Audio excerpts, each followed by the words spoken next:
Hi, I'm Jim, and I was retired. It's been 3 years since I signed up for Medicare.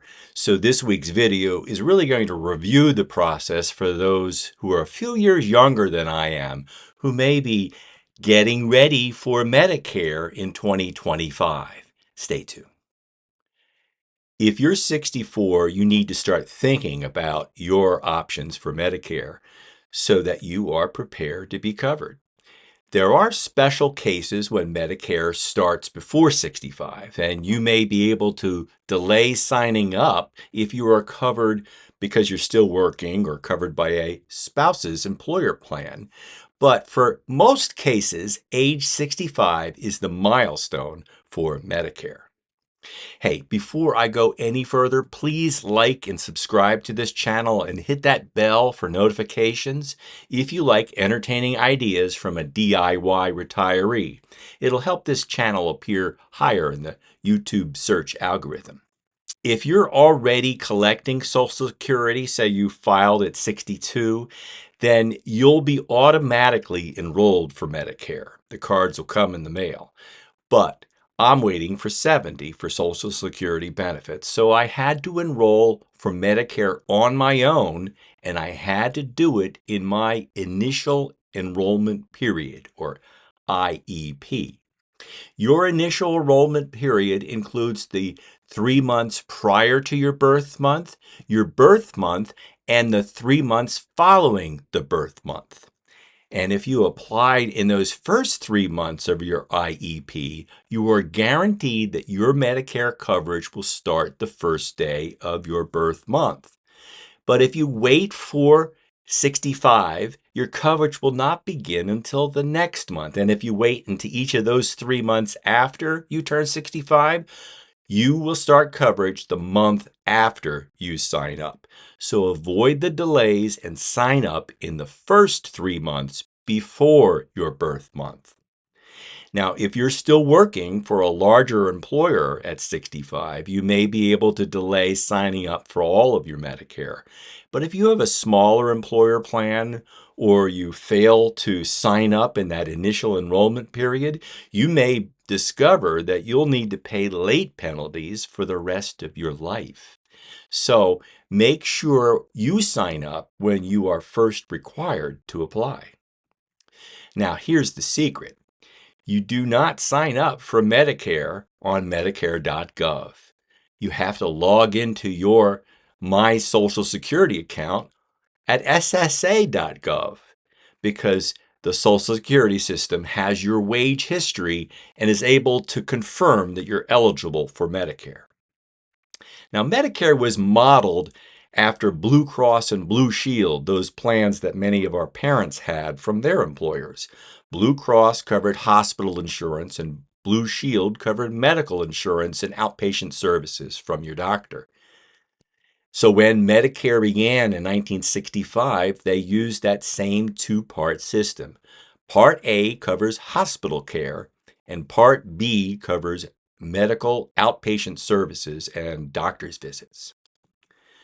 As you enroll for Medicare, you'll make a fundamental choice between original Medicare with Part A and Part B, or a Medicare Advantage that will combine Parts A and B and turn it over to a private insurance company. And that's what the C stands for there, in my mind, for Part C plans. You've turned it over to a company. I'm going to begin by describing original Medicare. You've paid for Part A coverage through your FICA payroll deduction taxes throughout your working career. As long as you have 10 years of contributions to FICA, you will get Medicare Part A at no extra cost. You will need to pay a Part B premium for outpatient services, though. If you are already on Social Security, it'll be deducted from your benefits. But since I'm waiting for 70, I had to arrange my own payments for Part B.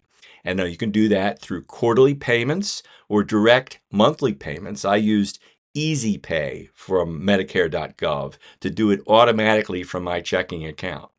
Part B premiums change each year. They generally go up. Not always, but they generally go up. In 2025, I'm paying $174.70 a month for my Part B. Now be aware, they look back at your income 2 years ago, and you may get income-related monthly adjustment amounts, IRMA, that will increase that cost. You should add a Medigap or supplemental coverage to cover the 20% of Part A and B doesn't cover. So Medicare will cover 80% of the costs under those two insurance plans, and you'll need to come up with 20% yourself if you don't have a Medigap plan. Now, you might have coverage from a current or former employer or a union that will fill the gap. Otherwise, you'll need to select a Medigap plan. Now, I'll review Medigap choices in another video, but I have a Plan N for my Medigap plan. Now, you should also select a standalone Part D prescription drug plan each year. Now, whereas your Medigap plan will automatically renew with no change in coverage, your Part D drug plan should be shopped every year based on the drugs that you're taking, because they can change. And believe me, this year, Part D will change. By the way, I'm just a DIY retiree, not a Medicare broker. Last week's video on Part D drug price controls attracted the attention of one national broker, Christopher Westfall. And I thank him for citing this video channel on his last week's video. And I'll return the favor and include a link to his channel in my notes. And for the record, I've used Boomer Benefits, another leading broker with a good channel. But Christopher has a website devoted to Plan N. Look at my notes below. By the way, which medical broker have you used if you're already on Medicare? Give folks that are getting ready an idea of where you've shopped for your Medigap insurance coverage.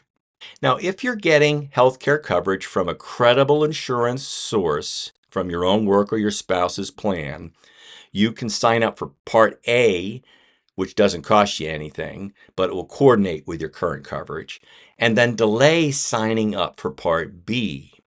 But be sure to make sure that your insurance meets the credible coverage.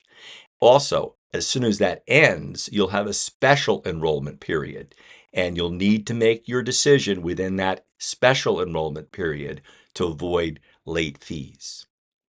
Now, I was on ACA, or Affordable Care Act, prior to Medicare in my early DIY retirement, so I had to apply for Medicare. You can't stay on an ACA plan or a COBRA plan if you're eligible for Medicare. Now, if you go with a Medicare Advantage plan, it'll combine Parts A and B and turn those over to an insurance company. And that's where Part C comes in for. It's a company that now runs your medical care, and you will get an insurer's card, not your Medicare card, to use as you get care. Everyone on Medicare, though, still pays a Part B monthly premium, so that'll be deducted from your Social Security, or you'll need to pay for it, because Congress wanted all of us to have skin in the game. A Medicare Advantage plan may technically refund that Part B premium, but the insurance company is covering it, and you're covered by a Part B premium. Medicare Advantage plans may also include Part D prescription drug plans, as well as other benefits, including dental and vision. But be forewarned, you are no longer covered by Original Medicare. You're covered by an insurance company, which will limit your providers that you can see. And each year, you'll need to look for your annual notice of change to make sure the insurance company is offering the same benefits they offered last year or have changed them up a bit.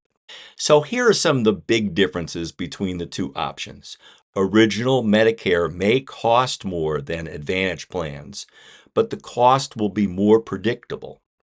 And you can see any doctors that accept Medicare, and that means you are free to travel in the United States. Now, some Medicare Advantage plans have zero premiums, but you will need to pay co-pays and deductibles as you use medical care in their network. And that makes it harder to determine the full cost of your medical care until after you use it. And if you travel, you will only have emergency room coverage outside of your home network. Now, I'll conclude with my standard warning. I am not a professional planner or a Medicare broker. I have no initials after my name, so take these as entertaining ideas from one educated consumer to another. Always do your own due diligence and seek out a professional if you need one.